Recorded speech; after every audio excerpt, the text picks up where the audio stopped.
We are about to discover a small landlocked country nicknamed Warm Heart of Africa, nestled along the shores of Lake Malawi.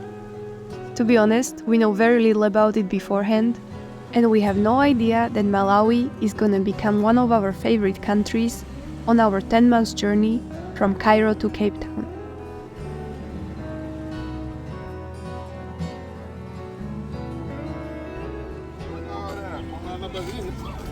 Well, we really didn't check much. We are going not even to the Livingstonia, but just to the mushroom farm, famous place to stay near Livingstonia. And there is no way to get there apart from motorbike.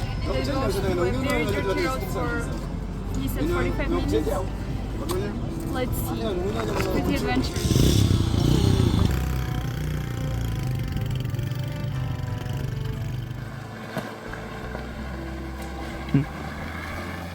Verdict? Oh, I'm gonna kiss the ground. Kiss the ground. Thank you guys for driving safe.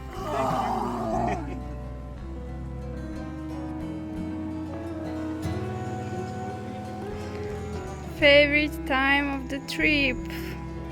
Laundry time. It's been 2 months and I have just 4 underwear, so it's okay. You.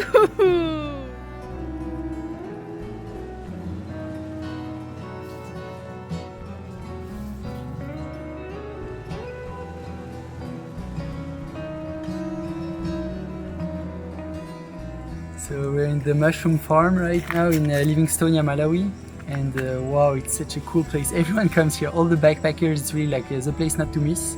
But once you get to the place, it's amazing. You have a great view. The accommodations are super nice, like very unique. There's different like categories. Our campsite is located like on the edge with a view on the entire area. And it's very eco-friendly. So for example, you're off the grid, so it's solar system. The water is directly from the source. The toilets are dry toilets, so you have to do like the ash combination. There is monkeys, super much in the nature, and overall very good vibes. So we're thinking about staying much longer than we said. We said 2 nights at the start, but let's just stay here.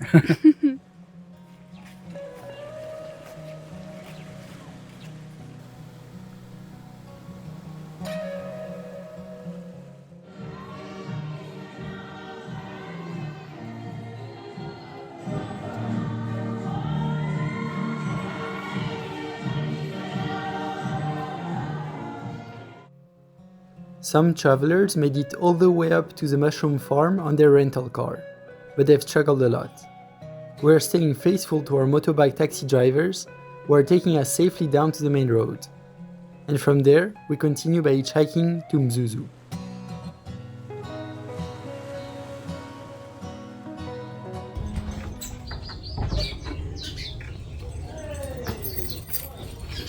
We're Malawians.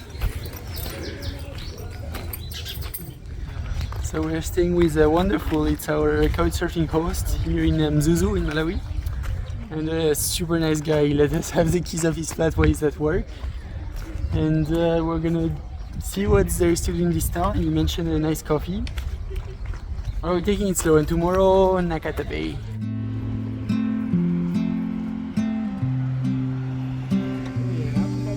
It's so funny, it's a boda, but it's just a bicycle. Hello!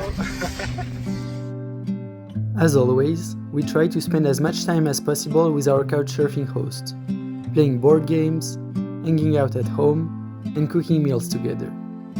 Thanks to this, we feel like we learn much more about the country and get a better picture of the daily lives of the locals. Our next stop is Butterfly Space, a non-profit organization right on the lake in Nakata Bay.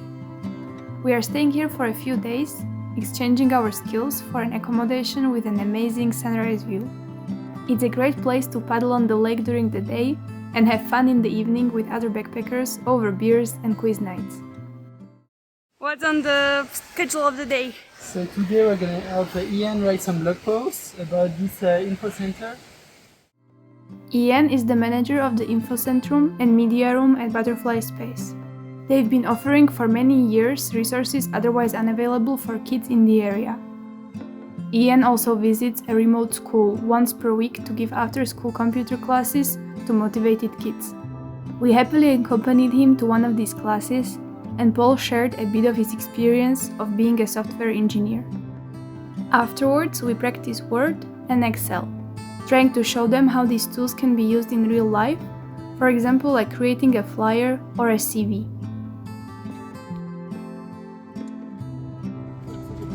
We're then starting an unexpectedly long 2-day journey to the Ntchisi Forest.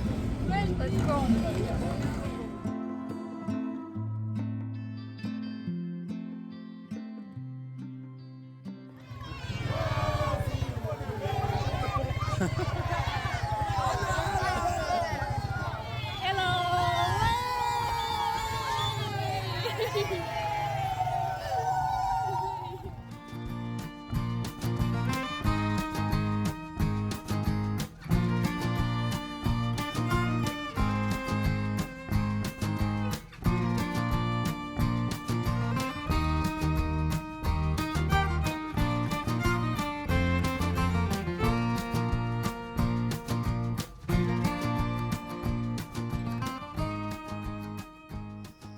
So we're celebrating our 200 days on the road, and it's awesome. We're now in Ntchisi Forest Lodge, and we have like this huge tent in the middle of the forest in the nature. It's super cool, and getting here was such an adventure. It took us 2 days.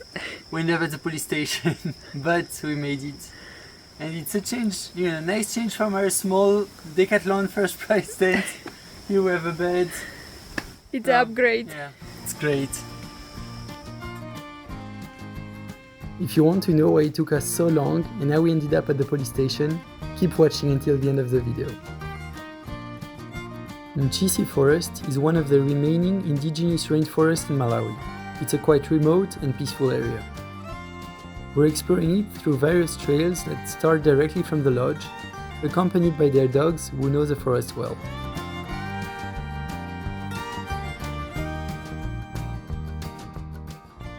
The Ntchisi Forest Lodge is definitely the fanciest accommodation we had in Malawi, and we are enjoying every minute here and every bite.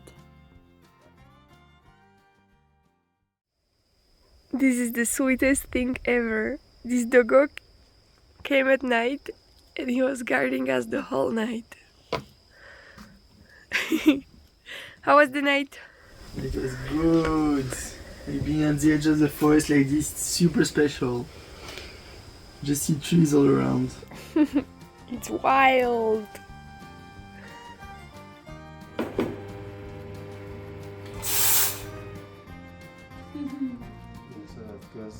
No, it's perfect. beautiful. Thank you, Leighton. Thank you very much. After delicious breakfast, we are saying goodbye to this magical place high up in the mountains, and we are back on the road, direction Lilongwe. Malawi's capital is welcoming us with dust and dirt. To be honest, we didn't really fall in love with the city and only stayed a day. We visited a wildlife center that has multiple tranquil trails spanning over 70 hectares in the forest and spotted some monkeys and antelopes. Beware of crocodiles, they are seen sometimes here. Extremely chill. Finally, we are heading south to Cape Maclear, known locally as Chembe Village, a true paradise on earth.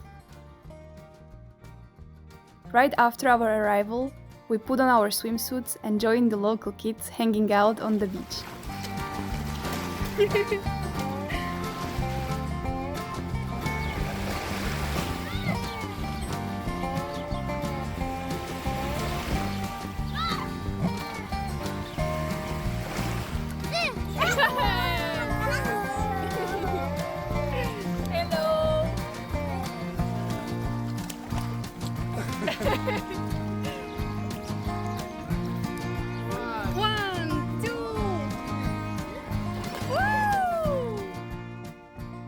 What makes Cape Maclear special to us is how close we felt to the community there. Locals and travelers share the shores, soaking up the warmth of the lake and the sun, side by side. It's a place where connecting with people comes naturally.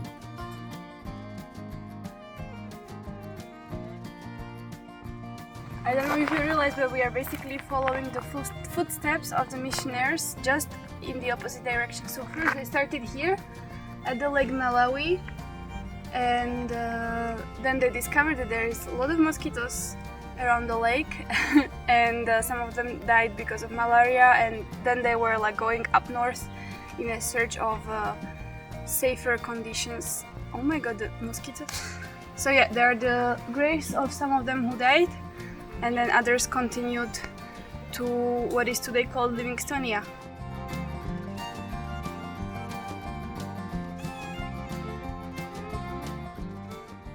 We're in this incredible place called the Zathu Community Kitchen. So it's in Cape Maclear, and it's a kitchen that is really meant for everyone in the community. It's very affordable prices, that it helps young like have experience, like the women take turns in the kitchen. And it's a great initiative, it's really cool. Let's see how tasty is the food. Yeah. Rice and beans, rice and beans. My go-to. We couldn't miss paying a visit to the Otter's Point, renowned snorkeling spot home to many hundred species of cichlid fish. Since the whole area is part of a national park, we have to stop by the gates to pay the entrance fee, valid till the end of the day. In order to make the most out of our ticket, we are hiking in the morning and kayaking on the lake in the afternoon.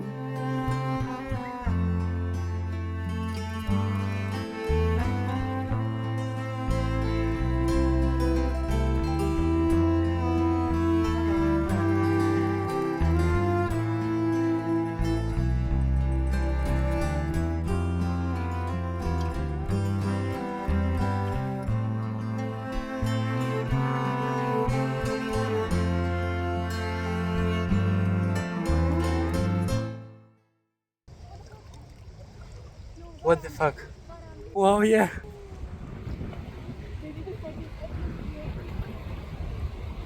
Well, thank you for saying, guys. Time for the beer.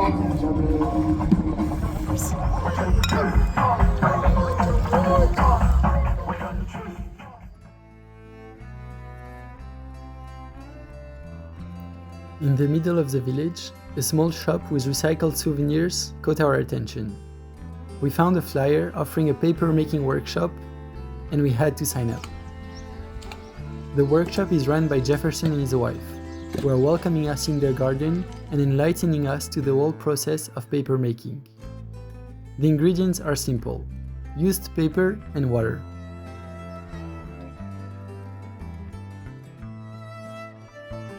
It was a lot of fun to see waste turn into new sheets of paper, and by the end of the workshop, we had a bunch of original postcards to take away. After this, we are hungry, and the delicious smell of fried food leads us to a small restaurant. Here, we get to speak with the chef, who is happy to share with us his chapati recipe and much more. This is the dough for the chapati, and this is the chef. It's amazing to meet someone so passionate about his job.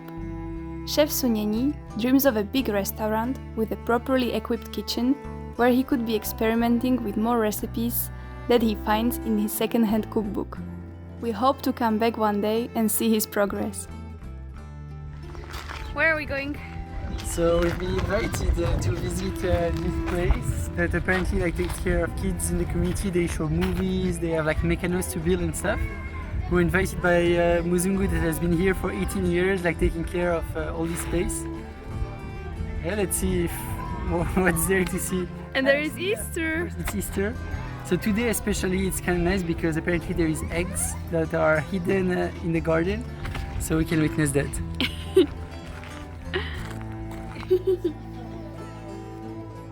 It turns! Wow, very, very cool. It's admirable to see what one dedicated man on retirement can do. This after-school center is a place where all the kids from the area are encouraged to play and learn. It's been operating for almost 20 years, and some teachers working here with the kids were themselves once the kids coming here after school. Our time in Malawi is coming to an end, and as always, we exchange the currencies on the border before crossing to Zambia. And as promised, here is the police story. So it's a few days ago, and we have a very long day ahead of us. Lots of public transportation to reach a lodge in the middle of the forest. And you know, like it's Africa, so you go from one city to another with a shared taxi. Sometimes it takes a lot of time to fill that car. Sometimes they stop in the middle. Sometimes the road is very bad condition. So it's a long day. I would say we've been maybe naively optimistic, but on the paper it looked like just a 6-hour journey, and we started fairly early in the morning. But suddenly it's 7 p.m. and we are still far away from our destination, let's say 2 hours. Thankfully, the driver of our shared taxi is asking us where are we heading next, and he offers to find another car for us. So we're feeling pretty lucky. This car is full, so we know it's gonna go soon. And the driver says he's going where we are going, which is Ntchisi. Mm-hmm. And actually continues packing customers. Like even though like the car seems like it's full, like he still asks for people to come. So in the end, we had like 4 in the front row. So the driver sitting on someone else, which is like first time we see it. Ridiculous. And second row we're 5. I mean, it's extremely overpacked. There's a guy in the trunk. It's ridiculous. The car for 5 people was at the end filled with 10, Yeah. just to give you the idea. And suddenly after 40 minutes he stops on a journey that is supposed to be 1 hour 40, and he says we reached the final destination. And we are like, well, sorry, this is not Ntchisi. And he's like, yeah, actually it is. It's Ntchisi Maloma. And we are like, well, we are going to Ntchisi Boma. But I thought it was clear because in Ntchisi Maloma there is nothing, and in Ntchisi Boma there is our lodge that we told you about. Yeah. And also like on the map, Ntchisi is like where really we're going, and we kind of feel like he knows where we're going. It's just like it's not good business for him. So it's also like not, he's trying to play on the words because we're not locals, but it feels kind of wrong.